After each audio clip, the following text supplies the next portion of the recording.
നമസ്കാരം, എല്ലാവർക്കും മലയാളി വാർത്തയിലേക്ക് സ്വാഗതം.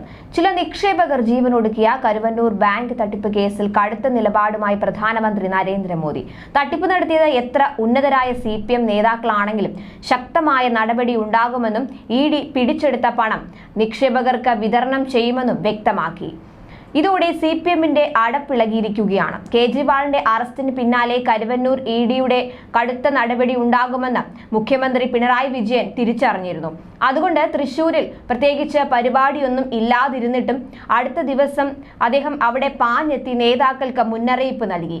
MLAയും സംസ്ഥാന കമ്മിറ്റി അംഗവുമായ AC മൊയ്തീൻ ഉൾപ്പെടെ അറസ്റ്റിലാകാൻ സാധ്യതയുണ്ട്. കേസിൽ EDയുടെ മെല്ലെപ്പോക്കിനെതിരെ 2 ആഴ്ച മുൻപ് ഹൈക്കോടതി രൂക്ഷ വിമർശനവും നടത്തിയിരുന്നു.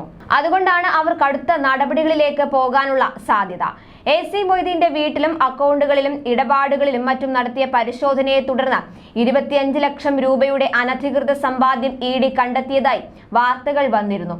കരുവന്നൂരിൽ തട്ടിപ്പ് നടന്നെന്ന ഉറപ്പാണെന്നും AC മൊയ്തീനും P രാജീവിനും എതിരെ അന്വേഷണം നടക്കട്ടെ എന്നും സഹകരണ വകുപ്പ് മുൻ മന്ത്രി K സുധാകരൻ 2 മാസം മുൻപ് വ്യക്തമാക്കിയിരുന്നു. മുതിർന്ന നേതാക്കളുടെ അറിവോടെയാണ് തട്ടിപ്പ് നടന്നതെന്ന് വ്യക്തമാണ്. അതുകൊണ്ടാണ് തട്ടിപ്പിൽ പങ്കില്ലാത്ത CPM നേതാവിനെ ക്രൈംബ്രാഞ്ച് അറസ്റ്റ് ചെയ്തത്. AC മൊയ്തീൻ അടക്കമുള്ളവരെ ചോദ്യം ചെയ്യാൻ പോലും ക്രൈംബ്രാഞ്ച് ഇതുവരെ തയ്യാറായില്ല എന്നതും ശ്രദ്ധേയം. ED വന്ന മൊയ്തീനെയും രാജീവിനെയും ചോദ്യം ചെയ്തു. CPM സ്വന്തം പാർട്ടിക്കാരായ നിക്ഷേപകരെ വഞ്ചിക്കുകയായിരുന്നുവെന്ന് വ്യക്തമായതോടെയാണ് നിക്ഷേപകരിൽ ചിലർ ആത്മഹത്യ ചെയ്തത്. മറ്റൊരു നിക്ഷേപകൻ ദയാവധം തേടി മുഖ്യമന്ത്രിക്ക് കത്തെഴുതിയതോടെയാണ് ഇടപെടാൻ തയ്യാറായത്. തട്ടിപ്പ് വിവാദമായതിന് പിന്നാലെ നിക്ഷേപകർക്ക് സഹകരണ നിധിയിൽ നിന്ന് പണം കൈമാറുമെന്ന് മുഖ്യമന്ത്രി പ്രഖ്യാപിച്ചെങ്കിലും ഒന്നും നടന്നില്ല. ചികിത്സാ ചെലവിന് പോലും പ്രയാസപ്പെട്ട ചില നിക്ഷേപകരെ സഹായിച്ചത് സുരേഷ് ഗോപിയാണ്.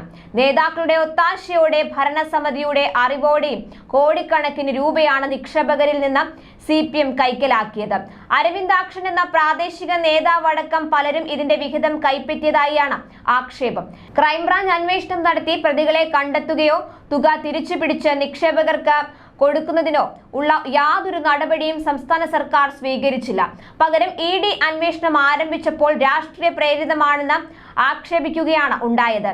ഈ നിലപാടിനോട് ഇടതുമുന്നണി കൺവീനർ EP ജയരാജൻ യോജിച്ചിരുന്നില്ല. അതിനുള്ള തെളിവ് തന്റെ പക്കലില്ലെന്നാണ് അദ്ദേഹം പറഞ്ഞത്. തട്ടിപ്പിനെതിരെ CPMൽ തന്നെ കടുത്ത ഭിന്നത ഉണ്ടായിരുന്നു എന്നതിന് തെളിവാണ്. മുൻപും CPM ഇത്തരത്തിൽ തട്ടിപ്പ് നടത്തിയിട്ടുണ്ടെങ്കിലും ഇടതും വലതും തമ്മിലുള്ള പരസ്പര സഹകരണത്തിന്റെ ബലത്തിൽ അതെല്ലാം തേഞ്ഞു മാഞ്ഞു പോവുകയാണ് ഉണ്ടായത്. ഉന്നത നേതാക്കളെ ആദ്യമായി ചോദ്യം ചെയ്യുന്നത് പോലും ED അന്വേഷണം ആരംഭിച്ചതിന് പിന്നാലെയാണ്. സഹകരണ ബാങ്കുകളിലൂടെ CPMും കോൺഗ്രസും ലീഗും കോടിക്കണക്കിന് രൂപയുടെ കള്ളപ്പണമാണ് വെളുപ്പിച്ചെടുത്തതെന്ന വ്യാപകമായ ആക്ഷേപമുണ്ട്.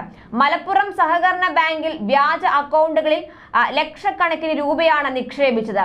സഹകരണ വകുപ്പ് ഇൻസ്പെക്ഷൻ വിംഗ് ഇക്കാര്യം കണ്ടെത്തി സർക്കാരിന് റിപ്പോർട്ട് നൽകിയെങ്കിലും കുഞ്ഞാലിക്കുട്ടിയെ സംരക്ഷിക്കാൻ പിണറായി വിജയൻ അത് പൂഴ്ത്തി. റിപ്പോർട്ടിന്മേൽ നടപടിയെടുത്താൽ ED അന്വേഷണം ആരംഭിക്കും. ഇത്തരത്തിൽ വലിയ തട്ടിപ്പാണ് സംസ്ഥാനത്ത് നടക്കുന്നത്. ഇതിനെല്ലാം തടയിടാനാണ് ED ശ്രമിക്കുന്നത്.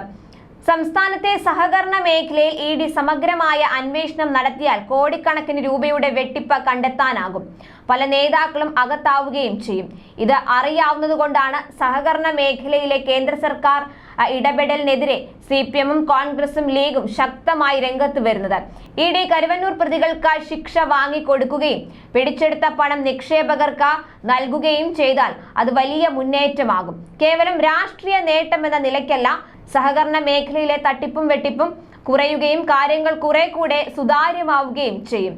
UDF ഭരിക്കുന്ന സഹകരണ ബാങ്കുകളിലാണ് ഏറ്റവും കൂടുതൽ തട്ടിപ്പ് നടന്നിരിക്കുന്നത്. ബാങ്കുകളിൽ പാർട്ടിക്കാരെ തിരികെ കയറ്റിയും ഭരണസമിതി പിടിച്ചെടുത്തുമായിരുന്നു വെട്ടിപ്പ് നടത്തിയിരുന്നത്. ഇടതു വലത് നേതാക്കളിൽ പലരും കള്ളപ്പണം സഹകരണ ബാങ്കുകളിൽ നിക്ഷേപിച്ചതായും ആക്ഷേപമുണ്ട്. തെരഞ്ഞെടുപ്പിനും മറ്റ് പല കാര്യങ്ങൾക്കും ഈ പണം ഉപയോഗിച്ചിരുന്നു. മറ്റ് സംസ്ഥാനങ്ങളിൽ പണം നിക്ഷേപിക്കുകയും ചെയ്തിരുന്നു. ED നടപടികൾ കർശനമായതോടെ അയൽ സംസ്ഥാനങ്ങളിൽ നിന്ന് പോലും പണം കൊണ്ടുവരാനാകാത്ത സ്ഥിതിയിലാണ് കോൺഗ്രസും CPMും. വോട്ടർമാരെ സ്വാധീനിക്കുന്നത് ഒഴിവാക്കാനും സ്വതന്ത്രവും നിഷ്പക്ഷവുമായ തെരഞ്ഞെടുപ്പ് നടത്തുന്നതിനും ഇത് സഹായകമാണ്.